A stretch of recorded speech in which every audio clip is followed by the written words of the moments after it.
volume number 2, transcription number 24, 3, 2, 1, start. Madam Deputy Chairman, I rise to support the bill which has been moved by the Honorable Minister of State in the Ministry of Home Affairs. This bill incorporates certain sentiments which the country holds so dear as far as the office of President is concerned, and also incorporates the faith of the people in themselves that when they will elect a president, the person who would be occupying the high post would be a person who would have not only the love and affection of the people, but would be, as the Honorable Minister pointed out, a dedicated politician whose whole life is dedicated to the service of the nation before he became the president.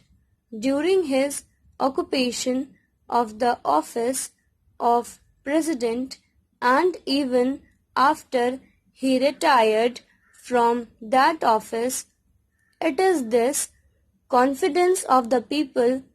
in themselves, the high love and affection which they hold for this office, which have resulted in this particular bill being considered by the House at the present moment. Para. The Honorable Minister has pointed out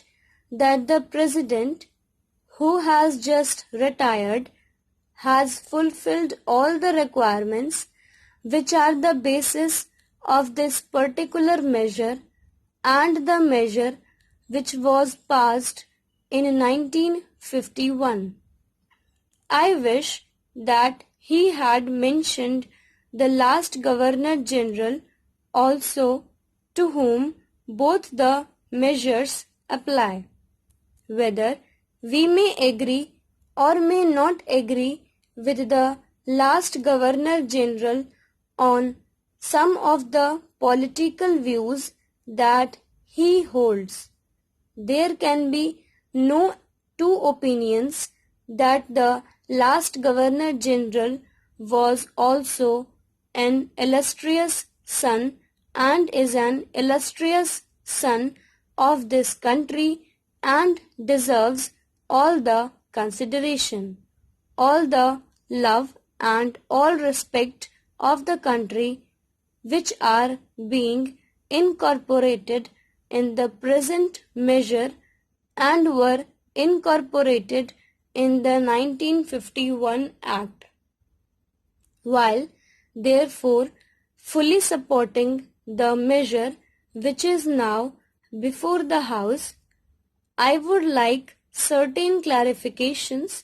regarding the rules that are going to be made for giving effect to the provisions which have been incorporated in the present bill.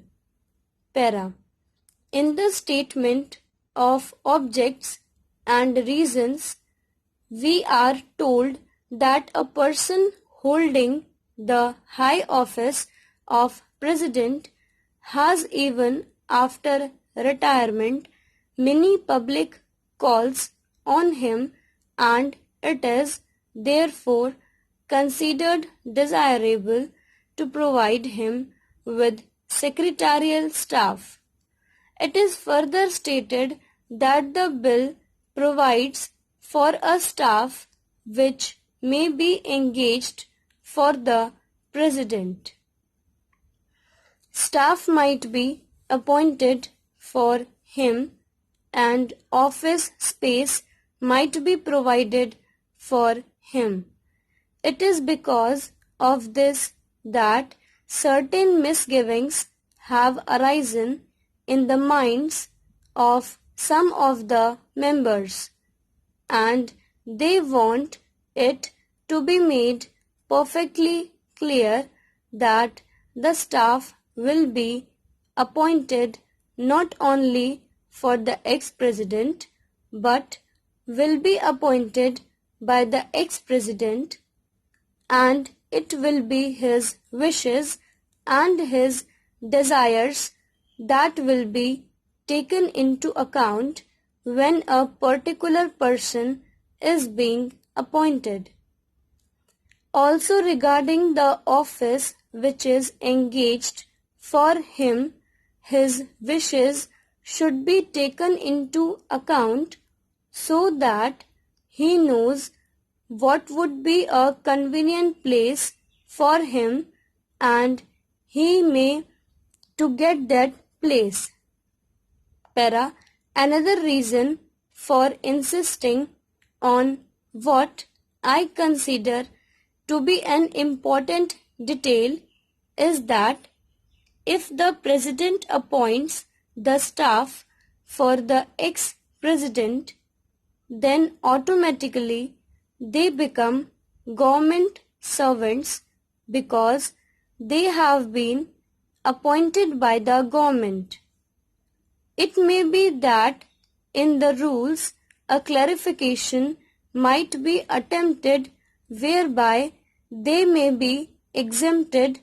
from some of the service conduct rules which are applicable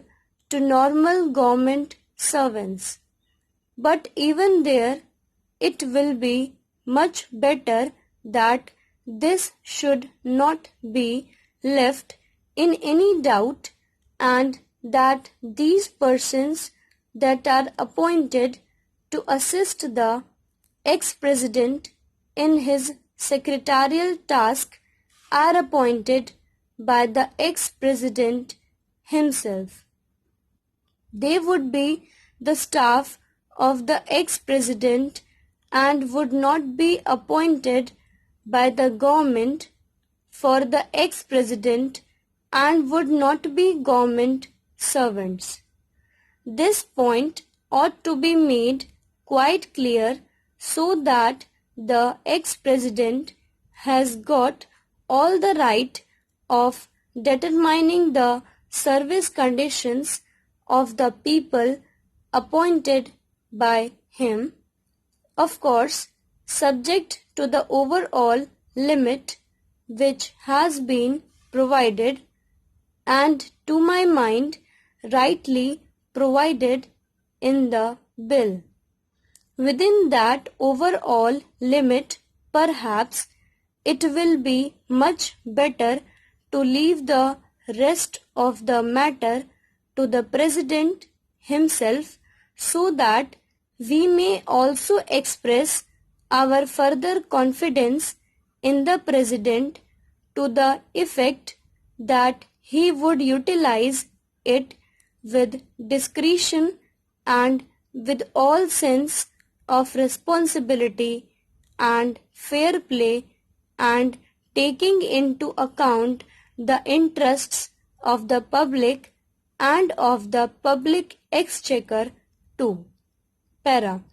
Another point which also needs some clarification is regarding the payment to be made for the secretarial assistants and for the secretarial staff. Normally, government rules require that whenever any such demand is made on the public exchequer or on the consolidated fund of India, certain formality has to be gone through and that formality of accounting has to be in a prescribed form. Stop